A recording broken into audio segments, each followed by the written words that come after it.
E a minha apostila de todos os meus bimestres era recheada de desenhos, de tanto que eu estava desenhando e não prestava atenção na aula. Não façam isso.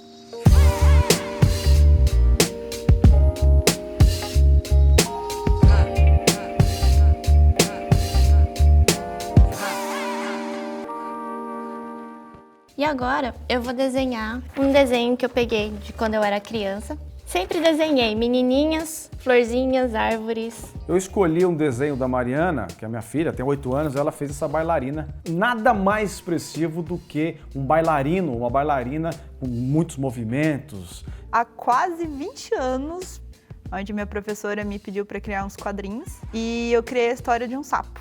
E era um sapo que adorava plantinhas, então eu fiz umas folhas e eu vou recriar ele hoje com o meu olhar de hoje.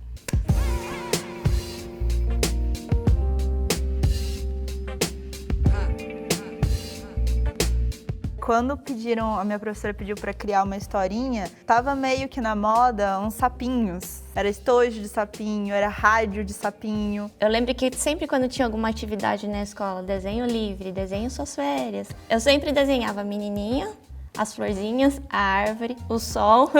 E aí eu falava, nossa, eu preciso mudar. Aí eu colocava uma casinha e uma montanha, ou um coração. Eu gostava de passar um tempo vendo livros ilustrados. Quando eu era bebezinho, bastava entregar uma revista, um livro ilustrado para eu ficar em silêncio. Naquela época não tinha internet, não tinha iPad, não tinha nada disso.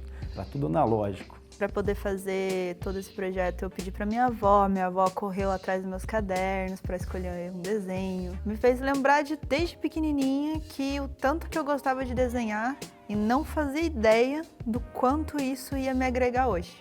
E aí eu queria desenhar as coisas mais bonitas, do melhor jeito, pensando que já era profissional, né? Tanto é que aqui eu já estava tentando desenhar não bonequinhos de palitinho. Eu queria já parecer o Maurício de Souza e sair desenhando a Mônica ou Cebolinha.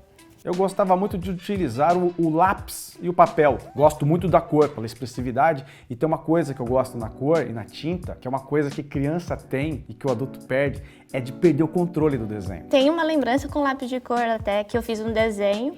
Ai, que legal, acho que você merece essa caixa de lápis de cor que algum tio meu trouxe do Japão e tava lá, intocável. Há uns anos atrás eu pintava bastante com aquarela. A aquarela é a mais terrível das técnicas. Terrível, ela é a base de água e na verdade a gente vai fazendo um controle de danos ali. E isso que é maravilhoso, é isso que é a plasticidade da aquarela, por isso que é tão bonito de olhar, porque ela jamais se repete.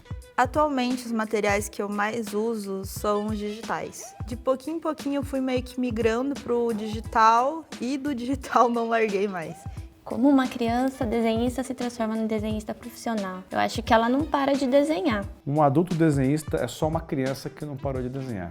Uma coisa que ajuda muito é ela não cortar as suas ideias. Uma coisa que eu sempre tentava fazer e era que eu repetia nos meus desenhos, sempre via a mente e falava assim, não, esse vai ser o melhor desenho que eu vou desenhar.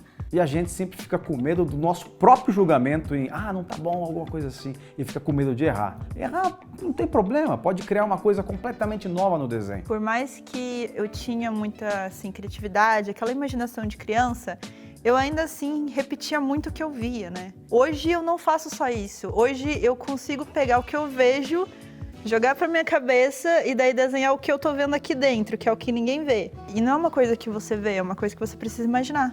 Tá, alguns momentos ali você desencana um pouco, mas sempre continuei. Mesmo que for numa época copiando desenhos de outras pessoas ou copiando fotos, e aí você vai evoluindo, né?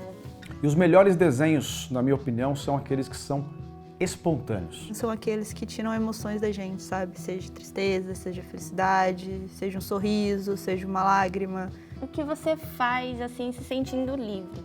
Deixando as coisas da sua mente passando pro papel e coisas assim. É curioso que eu nunca tive muito estímulo do meu pai e da minha mãe no sentido de virar uma profissão.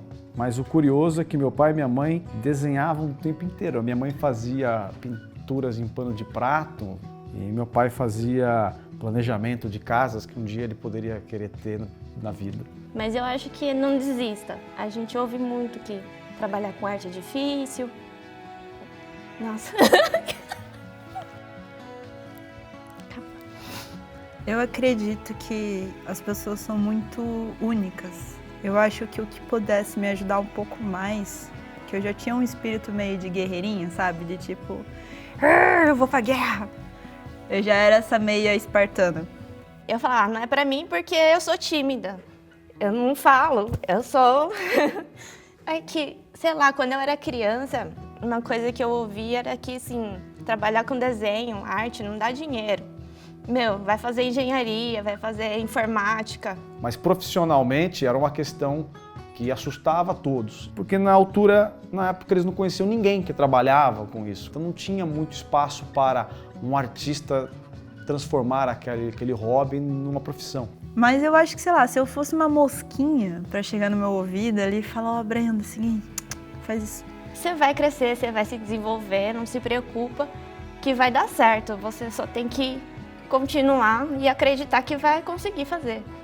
Só vai em frente. Não desista. Você vai chegar num lugar muito incrível e você vai levar muitas pessoas incríveis com você também. Acho que era isso que eu falaria pra essa criancinha aí.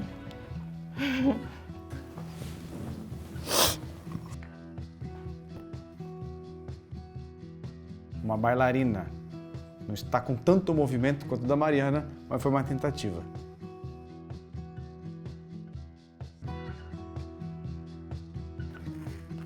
Olha a fita da Andréia. Peraí.